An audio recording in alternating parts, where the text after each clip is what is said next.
எல்லாருக்கும் வணக்கம். இன்னைக்கு நம்ம இந்த வீடியோல எதை பத்தி தெரிஞ்சுக்க போறோம்னு பாத்தீங்கன்னா, மதுரை மீனாட்சி அம்மன் கோவிலை பத்தி தாங்க தெரிஞ்சுக்க போறோம்.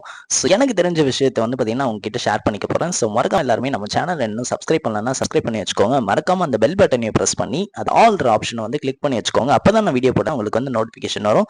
இப்போ வீடியோக்குள்ள போயிடலாம்.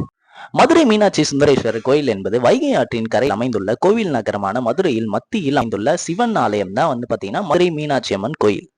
இந்த சிவன் ஆலயத்துல மூலவர் பாத்தீங்கன்னா சுந்தரேஸ்வரர் மற்றும் அம்பிகை யாருன்னு கேட்டீங்கன்னா நம்ம மீனாட்சி அம்மன் தான். இதனால் இக்கோயில் பாத்தீங்கன்னா மதுரை மீனாட்சி அம்மன் கோயில் என்று பாத்தீங்கன்னா அழைக்கப்படுது. இக்கோயில் தமிழகத்துல உள்ள 366 மீனாட்சி சுந்தரேஸ்வரர் கோயில்கள்லயே இதுதான் பாத்தீங்கன்னா மெயின் கோயில், அதாவது மூல கோயில்னு சொல்லுவாங்க. சோ இந்த தலத்துல, அதாவது இந்த கோயில்ல முதல் பூஜை யாருக்கு செய்யப்படுதுன்னா மீனாட்சி அம்மனுக்கு தான் ஃபர்ஸ்ட் பூஜை செய்யப்படுது. சிதம்பரம், காசி, திருக்கலத்தி வரிசையில முக்கியமான 4வது தலமாக விளங்குவதுதான் பாத்தீங்கன்னா திருவாலவாய். இந்த நகரம் புராண காலத்துல திருவாலவாய் என்று பாத்தீங்கன்னா அழைக்கப்பட்டிருக்கு. இந்த கோயிலோட பேரை கேட்டமே பேரின்ப நிலை கிடைக்கும்னு சொல்லிட்டு சொல்லப்படுதுங்க. அதனால சிவபெருமனுடைய முக்தி தலங்கள்ல ஒன்றாகவும் இந்த தலம் கருதப்படுது. இந்த தலத்தினை பாத்தீங்கன்னா சிவன் முக்தி வரும் என்று பாத்தீங்கன்னா அழைக்கப்படுது. இந்த தலத்துல முக்கியமான சிவத்தலமாக மட்டும் இல்லாமல் அம்பிகையோட 51 சக்தி பீடங்கள்ல ஒன்றாகவும் பாத்தீங்கன்னா இது திகழ்துங்க. அதனாலேயே இந்த கோயிலுக்கு இன்னொரு பேரும் இருக்குங்க, ராசமாதங்கி சாமல பீடம் சொல்லிட்டு அழைக்கப்படுது. அதே மாதிரி தேவார பாடல் பெற்ற தலங்கள்ல பாண்டிய நாட்டு தலங்கள்ல இதுவும் பாத்தீங்கன்னா ஒண்ணு.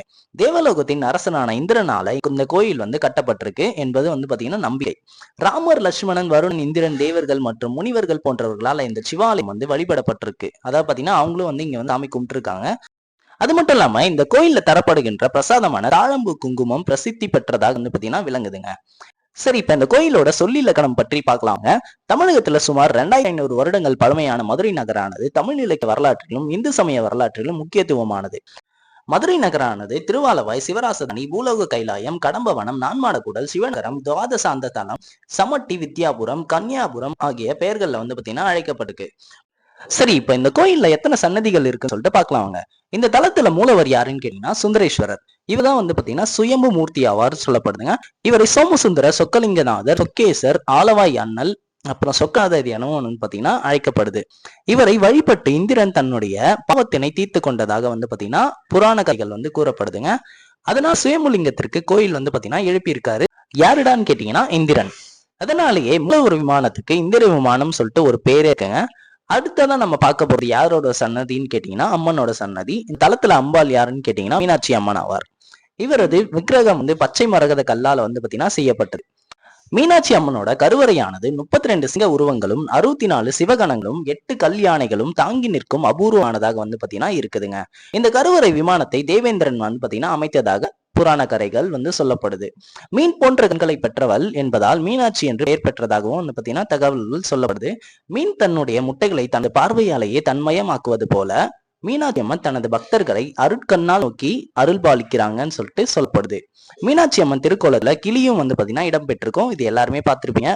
சரி, இப்போ கமிங் பேக் டு வீடியோ வருவோம். பக்தர்களின் கோரிக்கையை அம்பிகைக்கு பாத்தீங்கன்னா நினைவூட்டுறதுக்காக தான் அந்த கிளி இருக்கிறதா சொல்லப்படுது. அதாவது பாத்தீங்கன்னா கிளி என்ன பண்ணும், நம்ம சொல்றது திரும்ப திரும்ப சொல்லும்ல. சோ அதே மாதிரியேதான் மீனாட்சி அம்மன் காதுல அந்த கிளி நம்ம என்ன வேண்டுமோ அது கிளி மீனாட்சி அம்மன் கிட்ட சொல்லும் சொல்லிட்டு மக்கள் கிட்ட ஒரு நம்பிக்கை இருக்குங்க. சோ அதுக்கப்புறம் பாத்தீங்கன்னா இந்திரன் சாப விமோசனத்திற்காக இந்த கோயில தேடி வந்த போது கிளிகள் தான் அவருக்கு உதவி செஞ்சிருக்கு. எதுக்குன்னு கேட்டீங்கன்னா சிவ வழிபாட்டிற்கு. மீனாட்சி அம்மனுக்கு பல்வேறு பேர்கள் பாத்தீங்கன்னா இருக்குங்க. அதுல என்னென்னு சொல்லி பார்க்கலாங்க. பச்சை தேவி, மரகதவல்லி, தடாதகை, அபிஷேகவல்லி, அபிராமவல்லி, கயற்கண்குமாரி, கற்பூரவல்லி, குமாரத்துவையவள், கோமகள், சுந்தரவல்லி, பாண்டி பிராட்டி, மதுராபுரி தலைவி, மாணிக்கவல்லி, மும்முலை திருவழுதி மகள் போன்ற எண்ணற்ற பெயர்கள் பாத்தீங்கன்னா அழைக்கப்படுது மீனாட்சி அம்மனுக்கு. இவ்வளவு பேர் சொன்ன பாத்தீங்களா. ஆனா தமிழ்ல பாத்தீங்கன்னா மீனாட்சிக்கு இன்னொரு பேரும் இருக்குங்க. அது என்ன பேருன்னு கேட்டீங்கன்னா அங்கேயர்கண்ணி. சோ இந்த பேரும் பாத்தீங்கன்னா நல்லா இருக்குல்ல. இவள் மதுரையின் அரசியாக இருப்பதால் இவருக்கு நடக்கும் அபிஷேகங்கள் பாத்தீங்கன்னா பாக்குறதுக்கு பக்தர்களுக்கு அனுமதி கிடையாது. அது இப்பவும் அப்படிதானான்னு சொல்லிட்டு கேட்டீங்கன்னா அப்படிதான். உண்மையாவே பாத்தீங்கன்னா பக்தர்களுக்கு அனுமதி கிடையாதுங்க. மீனாட்சி அம்மனை அலங்காரம் செய்த பிறகே பாத்தீங்கன்னா பக்தர்கள் பார்க்க முடியும். இந்த தலத்து முதல் பூஜை அம்பிகை மீனாட்சி அம்மனுக்கு தான் செய்யப்படுதுன்னு சொல்லிட்டு நான் ஸ்டார்டிங்லேயே சொன்னல. சோ அதுதான். அதுக்கப்புறம் வந்து பாத்தீங்கன்னா மூலவரான சிவபெருமானுக்கு பூஜைகள் வந்து பாத்தீங்கன்னா செய்யப்படுது. இதற்கு காரணம் என்னன்னு கேட்டீங்கன்னா, மீனாட்சி அம்மன் பதிவிரதியாக இருந்து எப்போதுமே தன்னுடைய கணவருக்கு தொண்டு செய்ய வேண்டும் என எண்ணி இருக்காங்க. ஸோ அந்த அந்த பீரியட் ஆஃப் டைம்ல வச்சுக்கோங்களேன். ஸோ அதுக்கப்புறம் வந்து பாத்தீங்கன்னா, அதனால் கணவரை எழுப்பும் முன்பே வந்து பாத்தீங்கன்னா மனைவியான அம்பிகை அபிஷேகத்தினை முடித்து தயாராகிறாள் என்று புராண கதைகள் வந்து சொல்லுதுங்க. இதனாலதான் காலையில முதல் பூஜை வந்து மீனாட்சி அம்மனுக்கு செய்யப்படுது. சரி, மீனாட்சி அம்மன் சன்னதி அப்புறம் மீனாட்சி சுந்தரேஸ்வரர் சன்னதி தான் சொன்னேன். வேற என்ன சன்னதிகள்லாம் இருக்குன்னு சொல்லிட்டு கேட்டீங்கன்னா நிறைய இருக்கு. லிஸ்ட் சொல்றேன், பார்த்துக்கோங்க.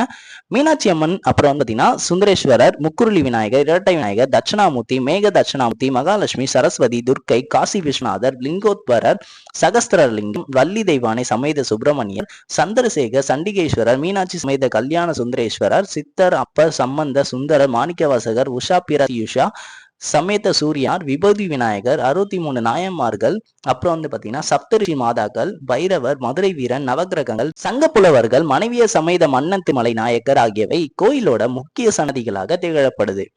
இப்ப இந்த கோவிலோட அமைப்பு பத்தி தெரிஞ்சுக்கலாம் வாங்க. மதுரை மீனாட்சி சுந்தரேஸ்வரர் கோயில் 15 ஏக்கர் பரப்பளவுல அமைஞ்சிருக்கு. இந்த கோயில்ல 8 கோபுரங்களும் 2 விமானங்களும் வந்து பாத்தீங்கன்னா இருக்குங்க. இங்குள்ள கருவறை விமானங்கள் இந்திர விமானங்கள் என்றுதான் பாத்தீங்கன்னா அழைக்கப்படுது. 32 கற்சிங்கங்களுடன் 64 சிவகணங்களும் 8 வெள்ளை யானைகளும் கருவறை விமானங்களை தாங்கி நிக்குது. இத்திருக்கோயில் கிழக்கு மேற்காக 847 அடியும் தெற்கு வடக்காக 792 அடியும் உடையது. இந்த கோயிலோட ஆடி வீதிகள்ல 4 புறமும் 9 நிலைகளை உடைய 4 கோபுரங்கள் மிக உயர்ந்த திசையில வந்து பாத்தீங்கன்னா நிலையில இருக்குதுங்க. இவற்றுள் ராஜகோபுரம், அதாவது பாத்தீங்கன்னா கிழக்கு கோபுரம் தான் ரொம்ப பெருசு. பொது ஆண்டு 1216 முதல் 1838 ஆண்டு பிற்கால பாண்டியர்களும், மேற்கு கோபுரம் பொது ஆண்டு 1323 ஆண்டு முதல் மாரவர்மன் குலசேகர பாண்டியனால் வந்து பாத்தீங்கன்னா கட்டப்படுது.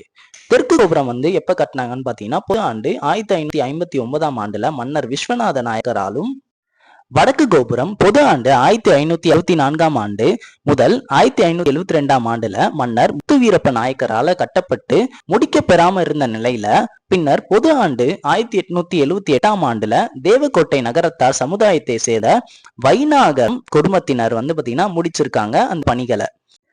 அதே மாதிரி இவற்றுல தெற்கு கோபுரம் வந்து பாத்தீங்கன்னா மிக உயரமானது. இதோட உயரம் எவ்வளவுன்னு கேட்டீங்கன்னா 160 அடியாக இருக்குதுங்க. மீனாட்சி அம்மன் கோபுரம் காலத்தி முதலியாரால் பொது ஆண்டு 1570 ஆண்டுல கட்டப்பெற்று பொது ஆண்டு 1963 ஆண்டுல சிவகங்கை சண்முகத்தாரால திருப்பணி வந்து பாத்தீங்கன்னா செய்யப்பட்டிருக்கு. சுவாமி கோபுரம் பொது ஆண்டு 1570 ஆண்டுல கட்டப்பட்டு திருமலைக்குமார் அறநிலையத்துறையினால் வந்து பாத்தீங்கன்னா திருப்பணி வந்து செய்யப்பட்டிருக்கு. இக்கோயில்ல 1 ஏக்கர் பரப்பளவுல வந்து பாத்தீங்கன்னா பொற்றாமரை குளம் வந்து பாத்தீங்கன்னா அமைக்கப்பட்டிருக்கு. கலையழகு மிக்க மண்டபங்கள்லாம் வந்து பாத்தீங்கன்னா இந்த கோயில்ல இருக்கு. சோ என்னென்ன மண்டபம்னு சொல்லிட்டு பார்க்கலாம் வாங்க. இந்த கோயில்ல அழகிய சிற்ப வேலைப்பாடுகளோட ஒவ்வொரு மண்டபத்துக்கும் வந்து பாத்தீங்கன்னா வேறுபட்ட அழகிய நுணுக்கங்களை கொண்டு வந்து பாத்தீங்கன்னா தனித்தனி சிறப்புகளை வந்து உள்ளடக்கி இருக்கு இந்த மண்டபங்கள் எல்லாமே.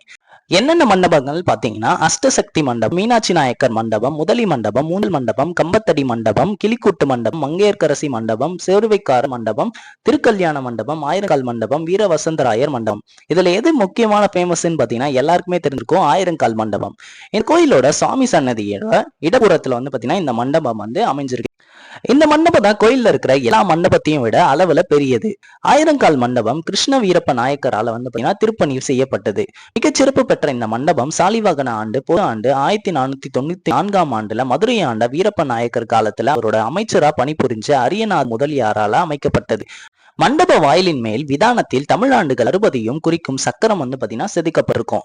இந்த மண்டபத்துல சிற்பங்கள் நிறைந்த 985 தூண்கள் சிறப்பாக வந்து பாத்தீங்கன்னா அமைக்கப்பட்டிருக்கு. இந்த தூண்களை எந்த கோணத்துல இருந்து பார்த்தாலும் ஒரே வரிசையில தான் அமைஞ்சிருக்கும். சோ இதை வந்து பாத்தீங்கன்னா பாத்துருந்தீங்கன்னா கமெண்ட்ல சொல்லுங்க. நான் வந்து பாத்தீங்கன்னா போனேன், பட் எனக்கு சரியான இதெல்லாம் வந்து நோட் பண்ணல. 15 தூண்கள் இருக்கும் இடத்துல சபாபதி சன்னதி வந்து பாத்தீங்கன்னா அமைக்கப்பட்டிருக்கு.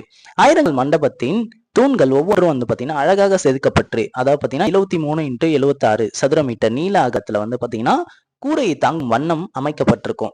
இந்த மண்டபம் கோயில் அருங்காட்சியாக மாற்றப்பட்டு, அதாவது மியூசியமாக மாற்றப்பட்டு வந்து பாத்தீங்கன்னா பல்வேறு காலத்தில் சிற்பங்கள், ஓவியங்கள், பரதக்கலை முத்திரைகள், இசைத்தூண்கள், தியான சித்திரங்கள் என பல்வேறு சிறப்பு அம்சங்களை வந்து பாத்தீங்கன்னா காட்சிப்படுத்தியிருக்கு இந்த மண்டபம்.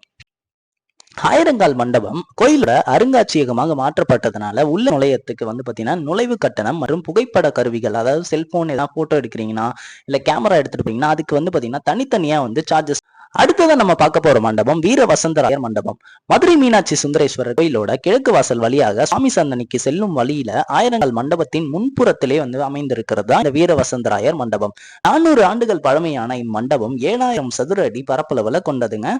இந்த மண்டபத்துல பூஜை பொருட்கள் மரம், உலோகம் மற்றும் நெகிழியான பொம்மைகள், அதாவது பிளாஸ்டிக் பொம்மைகள் தான் பாத்தீங்கன்னா கலைப்பொருட்கள் விற்பனை செய்யும் 60க்கும் மேற்பட்ட கடைகள் இந்த மண்டபத்துல இருக்குங்க. இந்த மண்டபத்தோட நடுவுல சுவாமியை நோக்கியவாறு நந்தி சிலையும் ஒன்று பாத்தீங்கன்னா இருக்கு. இந்த மண்டபம் பிப்ரவரி 2, 2017ஆம் ஆண்டு வெள்ளிக்கிழமை அன்னைக்கு இரவுல என்ன ஆச்சுன்னு கேட்டீங்கன்னா, கோயில் கதவுகள்லாம் பூட்டிய பின்னர் மண்டபத்துல இருந்த ஒரு கடையில ஏற்பட்ட மின்கசிவு காரணமாக பெரும் தீ விபத்து ஏற்பட்டதுங்க. இந்த தீ விபத்துல என்ன ஆச்சுன்னு கேட்டீங்கன்னா, 40 கடைகள் முற்றிலும் தீயில அழிந்ததோடு இல்லாம தீயினோட கடும் வெப்பத்தின் காரணமாக வீரவசந்தராயன் மண்டபத்தின் மேற்கூரை அப்புறம் பாத்தீங்கன்னா கருங்கல் தூண்கள் எல்லாமே பலத்த சேதமுற்று கீழே பாத்தீங்கன்னா இடிஞ்சு விழுந்திருக்கு. அதன் பிறகு பாத்தீங்கன்னா மறுசீரமைப்பு செஞ்சு இப்ப பாத்தீங்கன்னா நல்லா இருக்குங்க. புது மண்டபம் எங்க கட்டியிருக்காங்கன்னு கேட்டீங்கன்னா, கோயிலோட கிழக்கு கோபுரத்திற்கு எதிரே 124 சிற்பத்தூண்கள் அடங்கிய புது மண்டபமும் பாத்தீங்கன்னா ஒண்ணு இருக்குங்க. அதே மாதிரி மதுரை மீனாட்சி அம்மன் கோயில்ல இசைத்தூண்கள் இருக்குன்னு சொன்னா நம்ப முடியுதா? நான் பாத்தீங்கன்னா பார்க்க போனப்ப நீங்க நோட்டீஸ் பண்ணியிருந்தா கமெண்ட்ல சொல்லுங்க. மீனாட்சி அம்மன் கோயிலோட வடக்கு ஆடி வீதியில கல்லில் இசை வெளியிடும் 5 இசைத்தூண்கள் அமைக்கப்பட்டிருக்கு. ஆயிரங்கால் மண்டபத்துல 2 இசைத்தூண்கள் ஆக மொத்தம் 7 இசைத்தூண்கள் பாத்தீங்கன்னா மீனாட்சி அம்மன் கோயில்ல இருக்கு.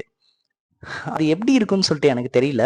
அந்த தூண்கள் பாத்தீங்கன்னா கல்லால தான் இருக்குமா, அதுல எப்படி இசை வருதுன்னு எனக்கு தெரியலங்க. நான் போனா வீடியோ எடுத்து போடுறேன். தெருக்களுக்கு தமிழ் மத பெயர்கள் பாத்தீங்கன்னா சூட்டப்பட்டிருக்கும். மதுரையில நோட்டீஸ் பண்ணிருப்பீங்க. மதுரை மீனாட்சி அம்மன் கோவிலை தாமரை முட்டை போல கற்பனை செய்து கொண்டால் அதை சுற்றியுள்ள தெருக்களை தாமரை இதழ்களாக கூறலாம் என்று சொல்றாங்க. மீனாட்சி அம்மன் கோயிலுக்குள் இருக்கும் சுற்று வீதிகளுக்கு ஆடி வீதிகள் என்று பாத்தீங்கன்னா பெயர் இருக்கு.